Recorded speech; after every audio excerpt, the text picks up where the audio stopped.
It seemed like just another regular day in my life.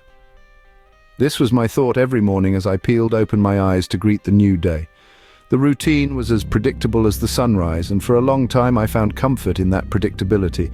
I'd leap out of bed, a quick shower, a hasty breakfast, then off to work I'd go. The hustle and bustle of the city, the hum of traffic, the cacophony of chattering co-workers, it was all part of the symphony that played the soundtrack to my life. I was just another cog in the great machine we all know as the daily grind. Work was always demanding, but there was a certain satisfaction in ticking off tasks, meeting deadlines, and navigating the labyrinth of office politics. The camaraderie with my colleagues, the shared laughter over a cup of coffee, the sense of accomplishment at the end of a productive day, all of it made the stress and strain of the day worthwhile. Then, there were my friends, my tribe. Our bond, forged in the fires of adolescence, had only grown stronger over the years. We'd meet up, share meals, swap stories, and laugh until our sides ached. Their presence was a constant, a beacon of familiarity and comfort in a world that was often unpredictable. Evenings were my sanctuary, my time to disconnect from the world and reconnect with myself. I'd retreat to the comforting cocoon of my home, where I would unwind with my favorite shows or immerse myself in the virtual landscapes of my preferred video games. It was my time to recharge, to shrug off the weight of the day and embrace the tranquility of solitude. Life was normal.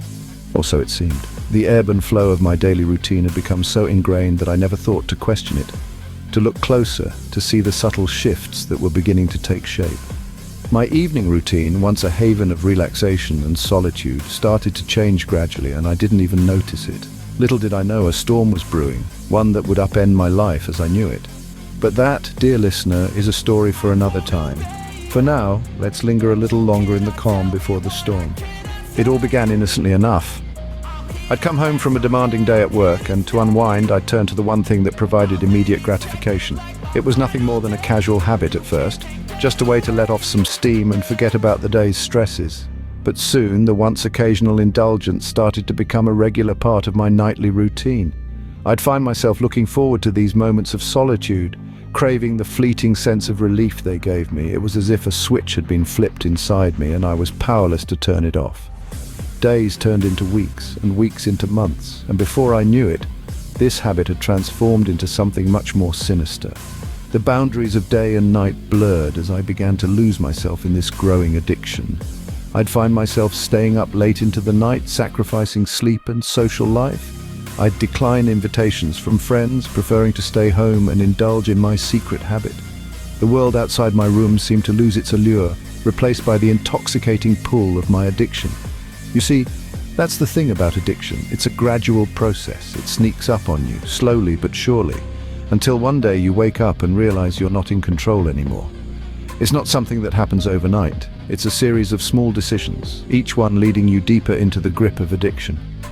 Slowly, my life started to revolve around this addiction. It crept into my thoughts during the day, making it difficult to concentrate on anything else. It was like a shadow that followed me everywhere, a constant reminder of the control it had over me.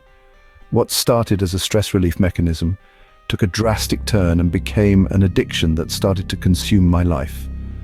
I was trapped in a spiral of self-indulgence, unable to see the damage I was doing to myself and those around me. But the worst part, I didn't even realize how far I'd fallen until it was too late. The first time I realized things had gone out of control was on a Saturday morning. The day had dawned bright and promising, the kind of day that beckons you outdoors. My best mate and I, we had this little tradition, a sacred pact of sorts. Every Saturday, come rain or shine, we'd meet at our favorite local cafe for brunch. It was our time to catch up, to share the highs and lows of our week, our dreams, our fears. We'd been friends since high school, and these weekend brunches were a thread that connected the tapestry of our friendship. But this particular Saturday was different. I woke up with a familiar restlessness, an itch that needed scratching. It was the same feeling that had been creeping into my evenings, slowly but surely transforming my routine. I told myself it was just a bit of harmless stress relief, a way to unwind before starting the day. I was in control, or so I thought. I sat down at my laptop, promising myself it would only be for a few minutes. But those minutes quickly turned into hours. The outside world lost its color, its appeal. The lure of the screen was too strong, the virtual world too alluring. I was trapped in a web of my own making, a prisoner to my addiction. In the back of my mind, a tiny voice was screaming, trying to break through the fog. It was telling me to stop, to get up, to go meet my friend. But the voice was drowned out by the siren song of my addiction. It was a battle of wills, and I was losing. As the hours slipped by, the realization began to dawn on me. This wasn't normal, this wasn't healthy. I was letting my addiction control me, dictate my actions. I was missing out on life, on friendships, on experiences. It was a wake-up call, a jarring alarm that shattered the illusion of control I'd clung to. Time slipped away, and before I knew it, I had missed our brunch entirely. That missed brunch was a wake-up call for me. I could no longer deny the severity of my addiction. It had begun to sabotage my relationships, responsibilities, and most importantly, my peace of mind. I remember sitting there feeling a sense of regret and guilt, but also a glimmer of resolve. I realized that I had a problem, a real problem, and that acknowledging it was the first step to overcoming it. I couldn't let this addiction define me or dictate my life any longer. I decided right then, amidst the chaos of my own making, that it was time to reclaim my life. I started to seek help, to understand the root cause of my addiction, and to find healthier ways to cope with stress. I educated myself about addiction, its impacts, and the journey to recovery. Each step was challenging, but it was a path I was determined to walk on. I realized it was time to take control of my life again. Recovery wasn't easy, but it was necessary. The process was like climbing a mountain. Each step felt heavy, each breath more labored than the last. Yet the promise of a summit, of a life free from the shackles of addiction, kept me going.